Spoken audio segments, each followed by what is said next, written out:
Okay. So, hello everybody. Um, Yeah. Good day. Uh, Thank you everybody for being here and welcome to this Tavola Aperta open table. Today's guest is Olafur Eliasson, and we thank him for being with us today. And I also want to thank all the guests for coming. I hope we'll enjoy this conversation and the lunch we're going to have here today.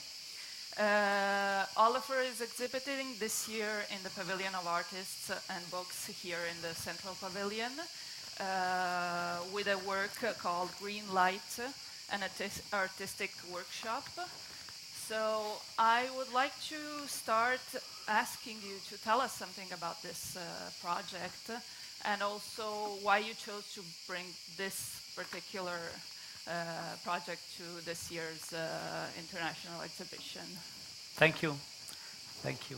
So, and also everybody, thank you for joining. I'm very excited about being here. I did not quite realize we're going to sit outside around a table. I guess I was a little unprepared, but this is so exciting. But let me just so this means we're going to get some food. Everybody, we're eating together. I like that because in my studio in Berlin we also always eat together, and it's a nice space to get to know each other. Yes, so I'm glad to get to know you, and I look forward to tell you a little bit about it. Okay, so yeah, we Well, have the so- food coming in, so please start, you can start serving yourselves. It's a good format. Yes, this is one of the three special projects Christine Massel wanted for this year's art exhibition. Great. So we have these Tavola Aperta. We will have about 75 open tables Yes. during the whole exhibition period. And then there are also the two other special projects, which are the artist practice videos she asked all the artists exhibiting in the main exhibition to do, which is another work you're presenting here. And also the third project, Unpacking My Library, where she asked all the artists to bring a few books that are particularly significant for them, for their work. Great. So, No, so please. anyway, it's amazing. I was just looking at the food arriving. We had on Tuesday at my studio in Berlin, and I guess it's somehow connected to the project here. On Tuesday, was it Monday or Tuesday? I think it was Tuesday. We had a guest cook. I guess you call it a guest chef nowadays. His name was Frederik Billebras from Denmark, and we cooked a vegan meal. Except one course had ricotta, but besides that, it was vegan. And my kitchen in my studio is a vegetarian kitchen, and we try to occasionally, I wouldn't call it experiment, but we analyze the food we eat to the extent of where does the food come from, and what's the consequences of eating it, and what happens to the food. The food management. Should I hold that for you? You want some meat? It's great to be here, and it's a very meaty dish. I'm not saying meat is not tasting well, but anyway, but my point was that in the studio in Berlin, we have quite often tried to focus on whether we can understand the consequences of our actions. And I think one of the great questions is that we very often feel disconnected to the extent of not necessarily fully, this is more me. That's my dish here. We're not really fully, thank you, Xavier. We're not really fully, how should I say it, fully connected to the sort of microscopic consequences of what we do. So the kitchen in the studio is one of the places in which we are trying to establish a sense of what's the difference between cooking it for a long time, cooking it for a short time, driving it to the studio on a car, the delivery of the food, or having it brought to you on a bicycle shipping the wine from Italy on a sailboat. Do you know you can actually do that? You can get wine in Berlin that has gone from Italy on water using only sail. Of course, it's a little more expensive than the one that goes on the truck. And typically, obviously it's a big business with this whole ecological wines and so on. But it's not so much about the wine and the food. It's more about, can you then feel it? And it's not always easy to somehow eat, and then besides tasting the food, also understanding, well, what's the difference between our environmentally connected food and environmentally disconnected food. And as such, the studio is not obsessive, or we are not, and let's just say we are also not professional. We are not, we do it with a bit of fun. And my studio director is actually sitting in the corner here with the sunglasses. This is Anna. So I think she can confirm that we are interested and we are active, but we are not yet religious about it. I mean, so we are trying to balance out, or how to find out, and so on. So anyway, and my point is that the studio as such has become a large workshop over the years. For 15, 16, 17 years we have had the studio. There's 100 people working, and the studio has different teams, as artist studios often has. One is more in production, with craftsmen and architects and making things with their hands and drawing it and so on. And I'm very involved and of course very excited about this. But another team is more in research and in science and politics and questions about inclusion and exclusion. And also here we are trying to, be involved with what's going out in the world outside of this. So we I guess you can say that we have, generalizing a little bit, two kinds of practice, and they are of course very connected. One is I make every once in a while, I'm lucky to make maybe an exhibition in a museum, and that is an opportunity to do various experiments. But other times we work outside of the more conventional art institution, and we work more with should we call it projects that has a different sort of social or climate or political agenda. And one of the projects is called Ice Watch, which was a collaboration with the UN on climate awareness, and it was very much about campaigning and policy and climate and so on. We've done it a number of times. I don't want to go into the project here, but anyway, it was an opportunity for the studio to work with a number of people who are in NGOs and within the political sector of the UN, or if it's called political, I don't even know.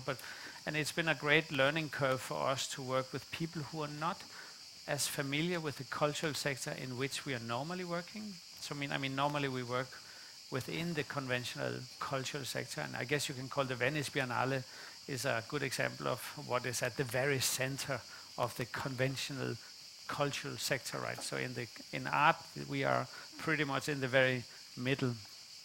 And so the studio, in a way, has two networks. Of course, they are combined. We have worked with a solar project called Little Sun. We are working with that. That has brought a lot of new knowledge on, working in areas in the world where there is no access to energy. So we work with a project. You should look it up if you don't know it. It's called littlesun.com. And it's both a social entrepreneurship business, but it's also a foundation and so on and so forth. And essentially it's about empowerment of various kinds. And then when I was preparing a show, and now I'm getting to your question, I'm sorry, this is becoming a lecture. No problem. You should eat, right? You're supposed to be eating while we are talking. I will eat too. But I'm saying, so we were preparing an exhibition in 2015 in Vienna at the TBA 21, the Thyssen-Bornemisza Foundation. It was Francesca von Habsburg's foundation called TBA 21 in Vienna. Yeah. And my show was in a Baroque palace, Prince Eugen Palace, in the middle of Vienna. And it's a palace which is covered with gold. It's very Baroque. Of course, it's incredibly amazing. And Prince Eugen was a sort of a crusader, and historically typical Austrian, very dense history and very interesting. At the same time, while preparing this show, the war in Syria went to its to the point where there was a sudden increase in refugees coming. And as you might remember, at the very beginning, or at that point in the refugees crisis, a lot of the people came up through Austria. Yes. So Vienna and Austria and so on suddenly became incredibly conscious about this. And it was paradoxically, it was a paradox to work in this golden Baroque palace, which is very much about the legacy of Europe and the legacy of, I mean, the whole historical legacy of that part of Europe, and then to see how Europe today was inadequate in finding out how to respond to this situation. So Germany was doing one thing, Austria was doing one thing, every country was, behaving very and I did not have an answer to that, but every country was clearly trying to find out what to do. I was quite impressed with Germany, and in particular Angela Merkel's approach of being very focused on sharing the burden of this, and also trying to instrumentalize the EU, coming up with a stronger strategy and so on. But this was at an early point. So with TBA 21, we said, let's activate another space in Vienna and try to make a project which is specifically addressing this question of the migrants and refugees, and the question of displacement as such, and so on and so forth. This is how the Greenlight project that I'm showing here actually started. Okay. And there's of course many questions with that, but the idea was to take this kind of laboratoric idea from the studio. Okay. And the way that TBA 21 also has been able to host art projects, they have done a lot of really quite impressive projects. Most recently they did the Ernesto Neto project that is also in the Biennale, in the Arsenale. This Ernesto Neto, I guess it's a kind of a tent, which is working with this little tribe from the Amazon jungle and the ayahuasca principles and so on. So that actually also originates from the same TBA 21. Anyway, so this was the beginning of the project, and my studio got very involved with trying to sort out what is how are we going to do this? How and not why, but how. We knew why. And generalizing a little bit, I could say it was an alternative response. So there was all these different responses to the refugee crisis, and a lot of them, as we know now, and it's easy to look back and be critical, a lot of them was inefficient or unsuccessful, and that's kind of how it started. Okay, so it's about, but also I think about what art can do for the refugee challenge, but tell us, how did the whole, because of course from the idea to making the real project to doing, there is a very big difference, and it's not always easy to transform an idea into something concrete. So how did that happen? Yeah, it's a good question. I mean, we all know that we think about doing something a lot. I mean, we think more than we do. I mean, you might not do, you might be different, but I mean, I'm generally... No, I think everybody is a bit... We live in a society where thinking about something and maybe posting your thoughts online is being mistaken for doing something. So there is this whole exposure phenomenon where you sort of expose your well-meaning as a kind of, pushing likes on somebody who does something, and then you like them.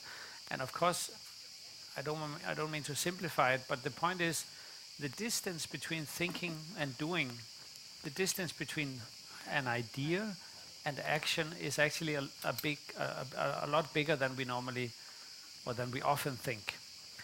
And that's why the cultural sector, or being an artist for that matter, is interesting, because I think that art is really about the journey the operationalizing and the political and the sort of ideological journey between thinking about something into action.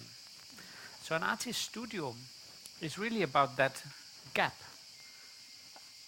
Maybe it can create ideas and maybe it is also action, but an artist studio also historically was about you have an idea, and let's just hold on to the idea.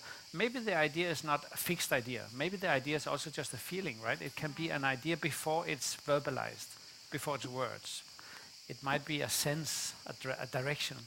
Then you give this direction a language. It can be drawings, sketches, models, sound. It can be, and gradually you add to this direction a body. You add bones, you add muscles, you add a heart, and so turning an idea through a sketch, a model. You ask scientists, natural scientists, social scientists. You ask maybe museum curator, art historians, or maybe you ask engineers or rocket scientists. I mean, so gradually the idea becomes doing, or it becomes action. And this is the space of the artist studio. So when Christine Marcel spoke about the Biennale, I was very curious about her ideas of exposing to some extent this amazing space between the idea and the impact. And obviously every artist has interpreted that in a very different way, but that's why I said, okay, the Greenlight project was very much about seeing if we can facilitate the cultural sector robustness, or the muscles of the cultural sector, and come up with a different kind of approach to, for instance, the migration and the refugee challenge. And the first one was, as I said, in Vienna. And it's interesting, the one in Vienna was in a former artist studio. I forgot his name now. Any people from Austria here? No, Anna is not Anna. In the Augarten space? Our garden, yeah, our garden. So there was an artist, but the artist, anyway, so he's passed away. So it was an artist studio, like a beautiful artist studio. And, nice. And then the same project went to America, to Houston, to Rice University. And in that context, it was in a university campus. So it was a learning environment, a sort of educational environment. And then I said, when I spoke to Christina, why don't we try out to have the same project in an exhibition environment? And maybe we can talk later about whether that is actually working or not, because a lot of people has thought of that being very controversial and criticized it also, which I think has been very interesting.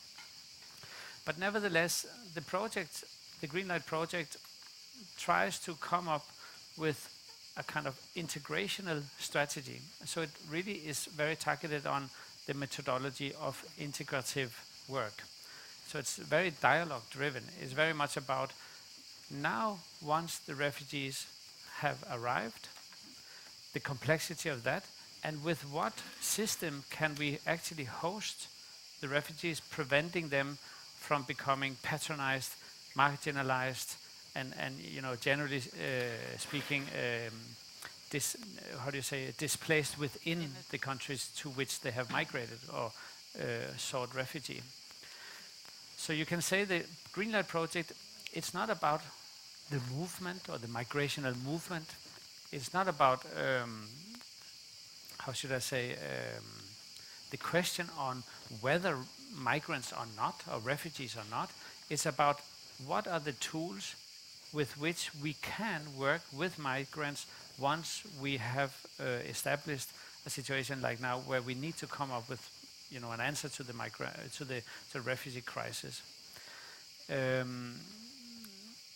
And maybe I can just quickly just explain that a little bit, because it's the idea is based on a pedagogical principle which is called shared learning, that TBA 21 and the team there has specialized in.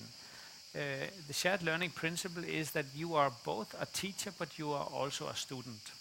And everybody, regardless, are both in the situation of being taught and to teach. It's run as a workshop. where the idea of an artist studio is roughly the principle, but there is also, besides a number of creative workshops, there's legal counseling, social, what do you call it, psychosocial counseling, Yes. and then there is a sort of a dialogue-based counseling, and then there is language courses. Primarily in this case, it's Italian language courses, so every day when the participants are here, there's 1 hour of Italian courses. But let me come with one example. So one example is that there is a volunteering legal group of lawyers who work with questions of migrants, and they support and assist the migrants in the process, or the refugees in the process of seeking asylum. To seek asylum is a lengthy legal process. That process requires a number of steps. First you are applying, then you are in a waiting pattern, waiting for your, being granted refugee, and once you are granted, you have the permit to stay, and if you're not granted, you have to leave, right? So that's roughly the scheme. This application procedure needs legal support, and this legal support is based on the basic human rights counseling laws that are international laws, the Geneva Convention, how one treats people and so on and so forth. So, and we are not necessarily specialists on that, but we brought in specialists to assist within the framework of the laboratorium. We wanted to offer and to share knowledge on this principle. So the shared learning principle was that the first day, the legal counselor would come, and I forgot her name now, but really a very amazing woman from, she's from Trieste, I think. She's a little north of, and she runs a network of lawyers who are volunteering. So it's fantastic people, really. But they, of course, they're not involved with the cultural sector so much. Well, they are not involved with the cultural sector at all, let's say it this way. So it's very interesting to, so it's a really big learning curve, because they have a lot of very interesting knowledge also. But we try to do the workshop so that the first day they would tell the refugees or the asylum seeking people, depending on where they are in the process, how and what to do. But of course, there was a lot of knowledge in the asylum seekers too. So in that process, they were debating, but if you do it like that, you should write it like this. If you write it like that, it will not be good. Maybe you should write it like that. So you could say there was this informal knowledge where all the participants, the asylum seekers, they responded to the legal counselors, which were more, structural knowledge. So the next day we did a workshop, I guess a few days later we did a workshop where the refugees were teaching the legal teams how to make the best application according to them. So, and I guess this is maybe not a typical sort of shared knowledge principle, but the idea was that, of course, all these relatively young people, they have specialized in how to make the best possible application for becoming a refugee. And there is a lot of knowledge in that too, that the legal counselor could take into their work, and vice versa. So the idea was in that way a dialogue driven. Of course, here it was a very pragmatic and specific topic, which was about the application procedure and so on, and how to prevent making mistakes, which might essentially result in, in exclusion and so on and so forth. Okay. That is really a nice explanation of this whole part of. But also the space in the central pavilion. You occupy the central room, which is a bit the room where everybody passes by. So it's a sort of also place where people meet, and they can participate and see the refugees working with the lamps. So it's a sort of, it seems like a reflection, of course, of a sort of artist studio. So I wanted to ask you, they work on these lamps, okay? These green lights. There is, of course, a specific reason why you chose green also as a color. But I know it's maybe secondary to the whole idea. But tell us something also about the design.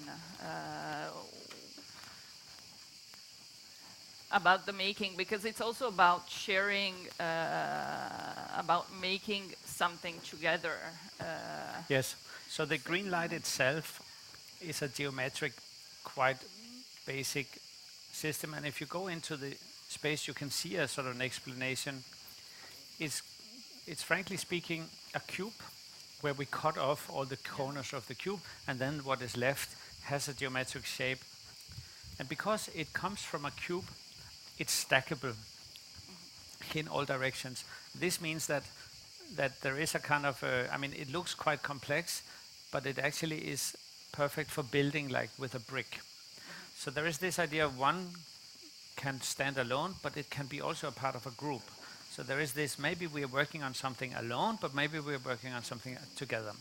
So in geometric toys and in geometric workshops and in algebra, there's always this dimension of solitary or plural systems. And I like this idea of the collectivity being essentially a balancing between a solitary lamp and so on. So this is maybe a little bit how I also work with it within the studio and with my team, because a number of the people in my team, they are trained or they are specialized in questions about geometric spatial filling systems. This is one thing. The other thing, how to actually make it, it does require four hands, but it's easier to make it with somebody than making it alone. So it sort of asks for collaboration. It's actually quite hard to make it if you're not with somebody who can hold. And we organize then the architecture of this space so that you would be sitting at table most of the time where somebody's sitting in front of you. So instead of working side by side, we're working face to face. And these are small things which all comes out of an idea that there is a social agenda within this. And of course you can, you're right to point to the fact it's at the center of the pavilion as a kind of a machine that is, or a heart or brain or whatever, and so on and so forth. But you also said something else, you can walk in and see the refugees. And maybe this is one of the points that I underestimated the consequences of, as this has been criticized a lot from the people who are involved with a more academic discourse about around refugees. And it's been a really interesting critique which has come in different sort of layers and categories. And first of all, of course, I'm not so happy to be criticized, to be really honest. But on the other hand, I also have to acknowledge that I'm learning a lot from this critique, as a lot of these academic groups, and I don't think all of them, but a lot of them are involved with incredibly interesting questions about identity and inclusion on a really sophisticated level. And I guess I can mention two types of critiques. And one is being in a sort of the how should I say, the regime, and the Biennale being the regime of the ocular. I mean, it's very much about seeing. And the consequences of seeing is obviously that there is a very clear difference between being the seeing one and being the one who is being seen, meaning the one you are being looked at. And the question about whether one could expose people, in this case refugees, in this, and expecting that I could dissolve the regime of the seeing and this being seen. And I maybe underestimated how people would take that, as it really created a kind of a boundary between what I thought was the principle of the project and my invitation to invite people to participate. Instead of participating people, they were just like looking from a distance. Interestingly, working in an artist studio and at a university sort of system, it was very different. It was not about the seeing, and I was not surrounded about other spaces in which there was things on the wall that you just looked at without having to engage or in any other way, which is a little unfair to what you're looking at, of course. But I'm just saying, so this has been a robust critique, and it's a great and interesting critique.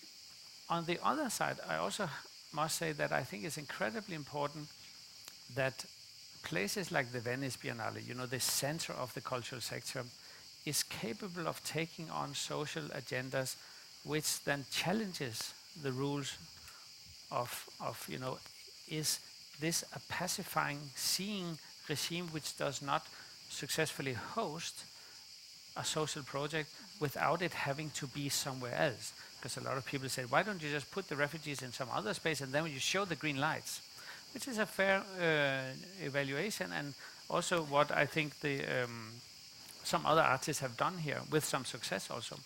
But I thought it would be more interesting to actually offer the opportunity for the dialogue with the refugees, because we are only in contact with refugees really daily through the media.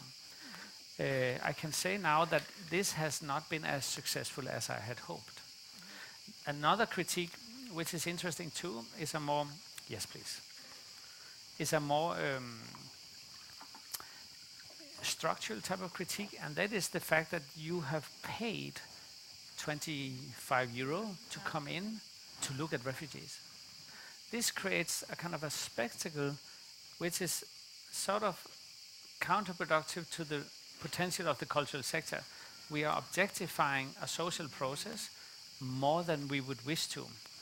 Maybe one could have made a feedback loop so that the profits or whatever, a little money from there goes to the, one could have integrated the macro system with the micro project, so that there is a relationship between the center room and the macro structure of the Biennale. I did not think of that, and I can see that critique is an interesting critique too, and if I could have, it would have been interesting to maybe in some way or the other sort of exponentially turn the agenda of the Greenlight project into a structural agenda of the Biennale.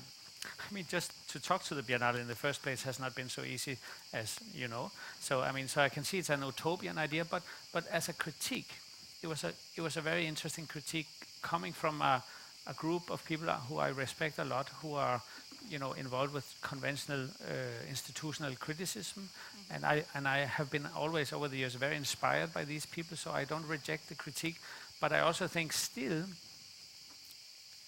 I think we have to work from within these large systems, such as the Biennales, with these type of projects. So I'm not regretting, but I'm learning, I would say, from the critique. Yes. Also, if anybody else wants to participate, this is an open table, so... yeah, the mics are on the table. Yeah. The mics are on the table, so... there's also... Yeah, sure. Please. It works, I think. I'm going to take some time to ask the question, not because I want to be at the center of attention, but because I want to give you some time to eat. I was wondering, within this system, how did you access, which channels did you use to access refugees? How did you invite? Because there is a level of hospitality as well in what you're doing. You're inviting people who wouldn't normally enter the Venice Biennale. First of all, they couldn't afford it, and thank you. And secondly, they feel excluded from this sector almost automatically. It doesn't matter what they did in their own country. They could have been established artists in their own country, but here they just lose that identity completely. So how did you, and also the ones that will take part in the project are privileged. Like we are privileged to be able to be here. So how did you access, how did you select? Mm-hmm. And on the other hand of the project, have you thought about any mechanism to follow up or to also not try to quantify, but to think about what the real impact is? Because also, when we think we're doing political projects that have consequences, that have impact, very often we don't go and check. We do it on an hypothesis and then we don't participate in the life that follows the project. Yes, so the first part, through 7 first, but in total 9 NGOs who work with refugees in the region. We contacted them, but we did it also in collaboration with the local and the regional authorities. So both the municipalities. So it was very local and the regional, right? So it was very important that we worked with the so-called public sector and the humanitarian sector. So the NGOs are the humanitarian sector, and through them we made an open call into communities where typically the participants are in the asylum seeking process, but also typically people who have been here a little longer than, I think, a little more than 6 months, or maybe up to 1.5 years. So we had this idea. We didn't to arrive in a new country can be very destabilizing, and we spoke to the NGOs, and they were advising on who would they think would be the right group. So these are people who have not yet, most of them, not yet been granted asylum. And then it's a voluntary basis. We made an open call, and then they volunteered. Some did not volunteer, some volunteered. And then we set up a system for how to work with the whole transport, because some are staying in Mestra and they're staying in other places, so there's a complex public transportation system, and to fundraise for that, and so on and so forth. And then we did a number of introductory sort of events for them up before the Biennale. We explained about what is the Biennale, why do we do the Biennale, what is this project. We did a training project. We also told people if they felt, we had dialogues with them whether they would feel comfortable or not, and we told them about the fact that their opening would be very probably stressful and very dynamic also, and so we worked with the social counselors and so on to prepare everybody to not prevent ending up in a situation with high exposure, which would be a big surprise and very maybe discomforting. It turned out that the high exposure of the opening had such energy for the participant that they really afterwards, when the decrease of number, they thought, oh my God, now it's really boring. They said, where's all the people? It was so amazing. Up front, we also tell people this is a 2-month workshop, which is a little bit like attending a school or course, an educational workshop. We talked a lot, and we have discussions within the workshop about how does it change their perception of their future, and how does it change our perception of our future. And you see, now I even make the mistake talking about them and us. But it would be naive not to acknowledge the difference, as you say, but it's also important to understand that regardlessly, we are going to have to be interdependent of each other, collaboratively speaking. So we had a number of, and some of them are actually also online, of response recordings where people, they explain, well, before I started here, my self-esteem was low. Now my self-esteem is not suddenly high, but it is increasing. I'm understanding things that I was interested in but did not fully understand, and I'm rejecting other things that I, and so on. So and clearly everybody's very individual, so it's hard to generalize, and so on and so forth. On the same side, I can say for the participants who are coming from Vienna in this case, and some of the people who are working here who came from Vienna are actually former Greenlight workers in the workshop in Vienna, who we then brought in here, first of all as translators, as some of the people here, they only speak Farsi, and then we need a Farsi translator, but that's a former Greenlight. So some of them we have been able to integrate in the future of the project, not a lot though. But then, of course, the truth is they also ask, what are we going to do when this is over? And that's a great question and a very good point. But the truth is, when we start, we try to be upfront on that question and say, you're going to have to be aware that this is like taking an education, it's going to be over. It's like participating in a project. And you need to emotionally and psychosocially prepare yourself on there's going to come a day, 2 months from now, where suddenly you're not here anymore. And not only that, you're also going to have to experience the burden of feeling unwelcome, because the Biennale is a very rationalized and pragmatic system. The Biennale is not a social project at all, to say the least. It's a commercial project, and in that way, we can only prepare the people as good as we can. And the question is.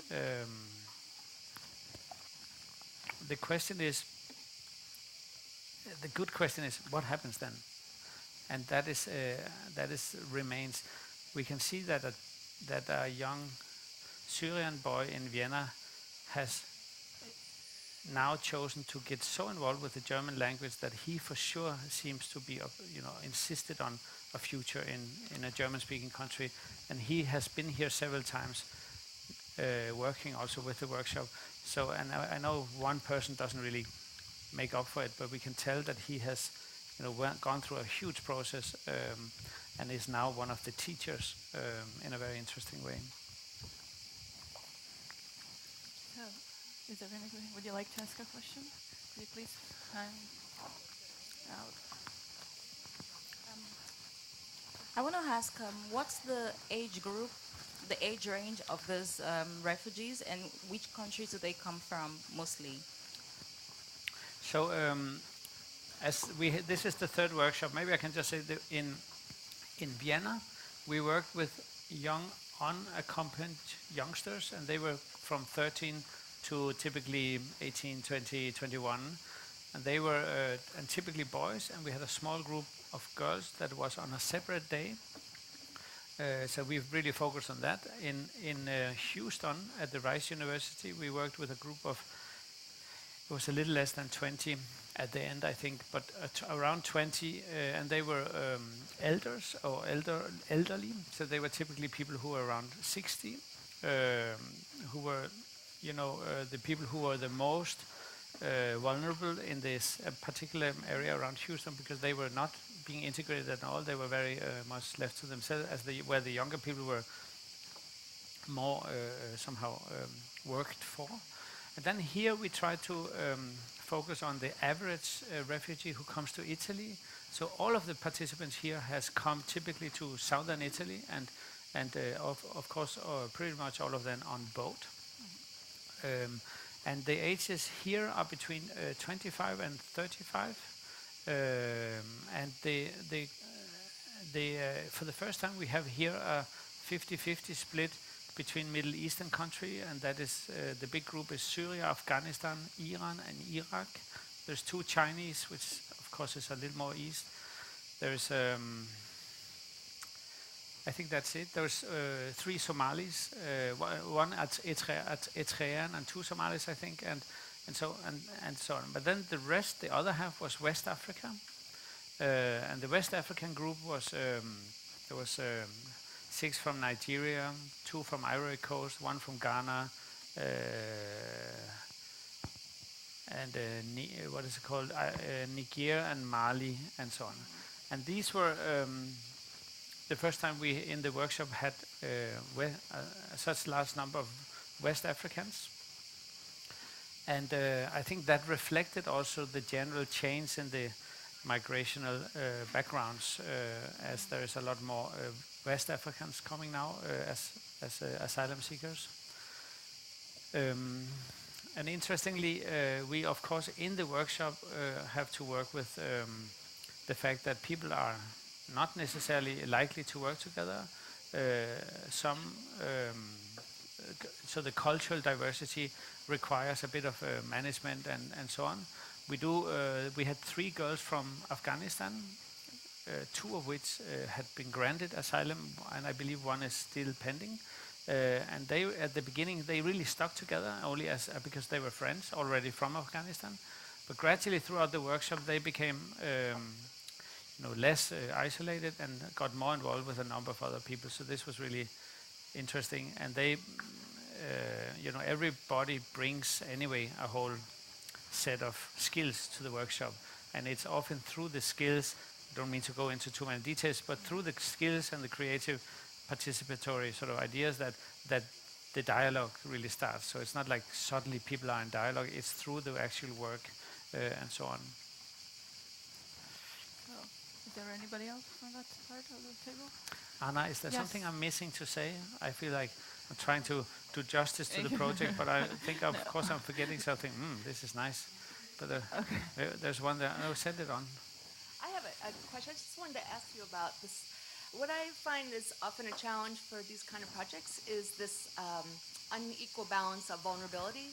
Artists and institutions often, myself included, want to work with vulnerable populations, but the artist and the institution, certainly the Biennale, does not share that sort of sense of vulnerability. And when it really seems to work is when there's a common, some kind, it doesn't have to be the same vulnerability, but some sort of shared sense of that.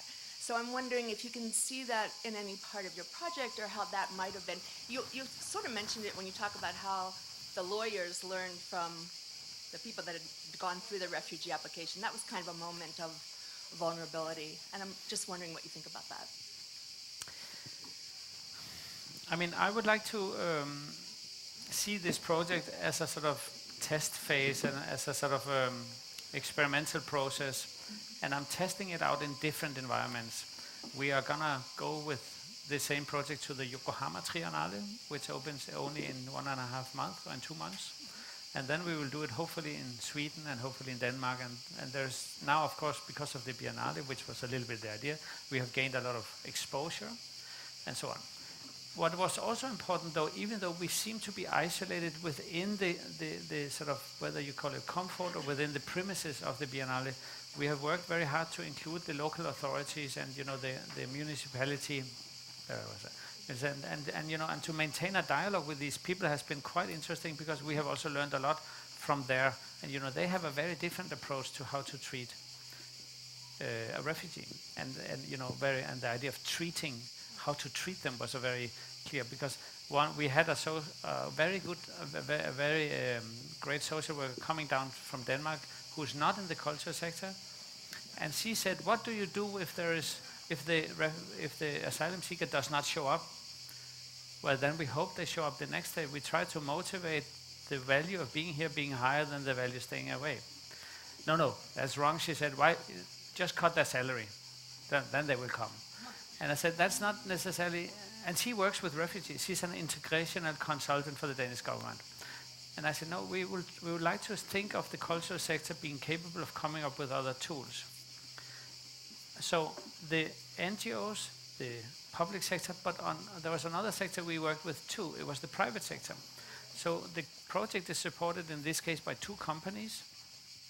You could say there is a philanthropic organization, an arts organization, TBA 21, which is a sort of a pillar underneath the project, both on content and form. But we reached out to 2 private sector. One is the Italian design firm called Moroso. And I don't know if you're from Italy, you might know it, but you can check them. It's a conventional or traditional, but more like a very innovative design firm, Moroso. And they have moved some of their production of furniture to North Africa. And for them, it was it was a natural thing to do, and obviously also about creating jobs and labor infrastructure in north of Africa. And as a response to the whole question of refugees, it's of course the only response that really works to make it more important to stay and to create the jobs where you are, to prevent the despair, to make people flee and all of that. Of course, the war in Syria is something else. But so that company, they produced all the furnitures in the room. So I designed it, and they really quite in a most amazing way. So you should check them out. It's a fantastic company. The other one is Kvadrat, a Danish company who has a very, very high level of ethics.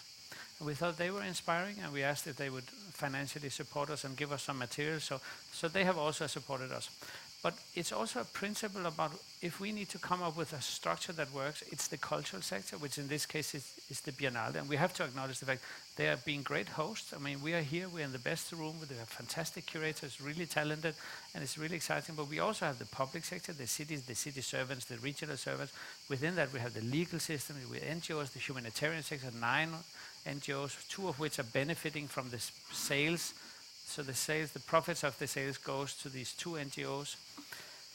And then the private sector. So it's this kind of interdisciplinary sectorial collaboration that I think the cultural sector could be a lot stronger in, because the cultural sector seems to feeling very comfortable with only being itself under the flag of being free, freedom of expression. And then there's this illusion that if you're collaborating with public sector, you're not free, or private sector for that matter.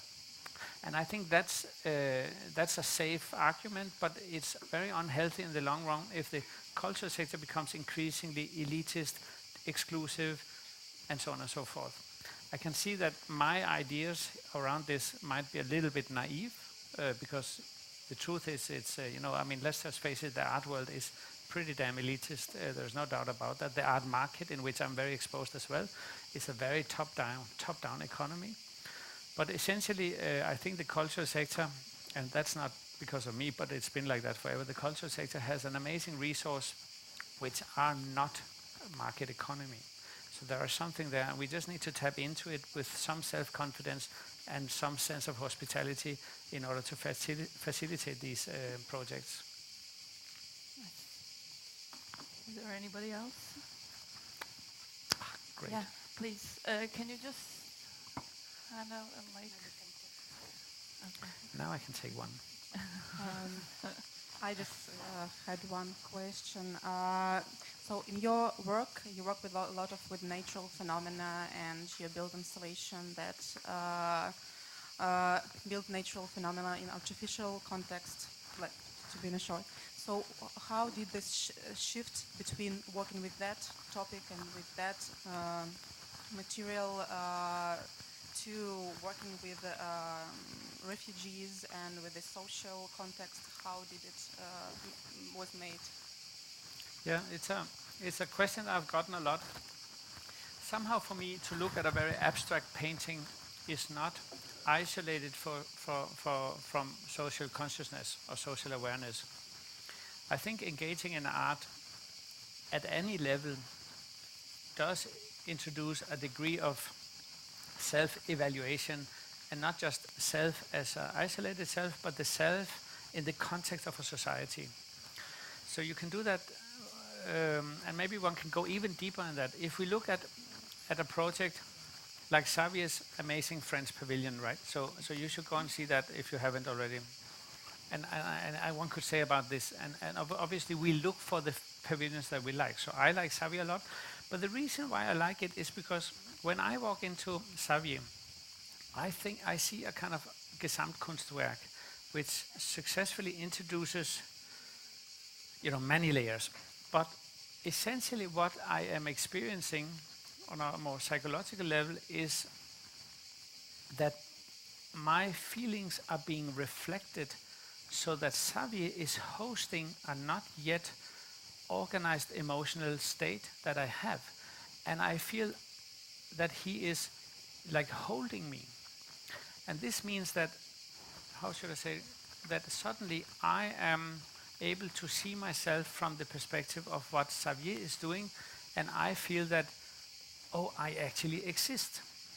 When I see I'm reflected, it is as if Xavier is listening to my, let's call it feelings, but it's a little more complex. Xavier is listening to me. It's like an abstract painting. You look at it and you realize this is what I was emotionally engaged with, but I had not yet given it a shape. Xavier gave it a shape, and I responded by saying, I know this feeling. It is as if the space, and Xavier, and Christophe Cassol, who's there today, it is as if they saw me. This feeling of feeling seen is really rewarding, because normally I feel disconnected, nobody sees me, what I do doesn't matter, I'm not worth anything, I might as well become a extremist. I have lost it, right? So the cultural sector has this ability to say, we know how you feel. So in a way, the Greenlight project for me is the same thing. It's about taking something which is in the process of being organized emotionally in Europe, in the world, and saying, here is a language which could reflect our emotional, not yet verbalized state that you have. And clearly that does not work for everyone, but essentially the principle is the same, whether it's an abstract monochromatic painting, a project by Xavier in the French Pavilion, or a social project. So for me, it's somehow all connected. It's just different, you could say, different levels of resonating, like different strings on the same instrument, just to keep Xavier's project. So thank you for this beautiful answer. Would you like to ask one more question? Here's a mic. Yeah. Do you think interventions like this are actual solutions? For instance, how much problem do we solve with this kind of social interventions at the Biennale? How much of it becomes an actual reality? I don't know if you understand what I mean. Yes, no, absolutely. And this is a question I'm very sort of interested in also. First of all, I think the cultural sector in the greater society, in civic society, Zivilgesellschaft in Germany, civic society really trusts the cultural sector more than the private sector, the public sector, UN, the humanitarian sector, unfortunately also probably. But so the cultural sector enjoys, for the time being at least, a high degree of trust. It's not necessarily because the cultural sector is doing really well. It's just because, generally speaking, the political sector has become so involved with kind of populism and nationalism. So the political sector is not doing so well. It is failing to create large We's. So the EU is suffering. So the political sector is a mess, right?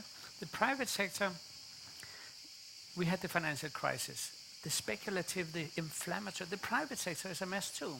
It's very unregulated. It's totally neoliberal in so many hidden ways, and the private sector is struggling to maintain civic trust. You know, every private company, they want an art museum now, right? To sort of boost the trust, to show that they are there for real. So art has become involved with this, should I say, opportunity where there is a lot of need from the public sector and from the private sector and also from the humanitarian sector. I think UN expects the cultural sector to deliver a lot of the answers on the SDGs, the Sustainable Development Goals. How are we going to give them a body? So I think we will see an increase in the cultural sector and their involvement with the so-called humanitarian sector. So that was the macro part of the question, right? The overall, the culture. So we are within the culture sector. The Venice Biennale is one of the very central place of the 2030 Biennales around. It's one of the big ones. It's it's one of the less flexible ones, very high quality, but it's also very conservative compared to what's going on. The Berlin Biennale that I'm very involved with also is more political, and it's also more flexible, but it's not as big as the Venice Biennale. So there is this landscape, and everybody's trying to find out how to be unique. So, and there is this sort of the legacy of Venice, which I think is interesting because it used to be out of the World's Fair. So the idea of a global community, even though it was only the western part of the world and so on and so forth, but this idea of a World's Fair, I think this idea will come again. The need to re-establish a sense of a global we is, I think that's an emerging idea. So does it matter to raise these questions from within the cultural sector, just like the refugee crisis? So I think it does. I think it actually works, but I also think we from the cultural sector, we need to be active inviting the public sector, the local people from the municipality and the regional offices and we need to ask the politicians to come. We should not take it for granted they are interested or they understand it. We also need the private sector to ask them to come and to how to work from the private sector perspective without working on the expanse of art, and how to work on the condition of art, which is very difficult for the private sector because it's kind of counterintuitive to market economy. And then we have the humanitarian sector who is so disorganized, who's so complex also, let's just say it this way, right? And this means we need to reach out from the cultural sector to show that what we are doing here actually could be of relevance to them. We should criticize ourselves, just like I have been criticized here in Venice, and I will take this critique to my heart, some of it at least, and I will upgrade the quality accordingly if I can. And so I do think it matters, but we should not take it for granted that the cultural sector has a kind of profit. The profitee does not sort of turn into action all by itself. Maybe making a work of art also is not just the making, but to reach out to the politician, to the foreign minister, and ask him to come and to have a conversation about why is this different than what he normally thinks and so on. Okay, so if there are no other questions, I'm afraid it's 2:00 and Olafur has a flight to catch. So I would first of all like to thank you very much for being here today with us. It was an honor. And I want to thank all our guests for joining this lunch. I hope you enjoy the rest of the exhibition, and I hope you have a safe flight home. Okay. Thank you so much. Everybody. Thank you, everybody. Thanks.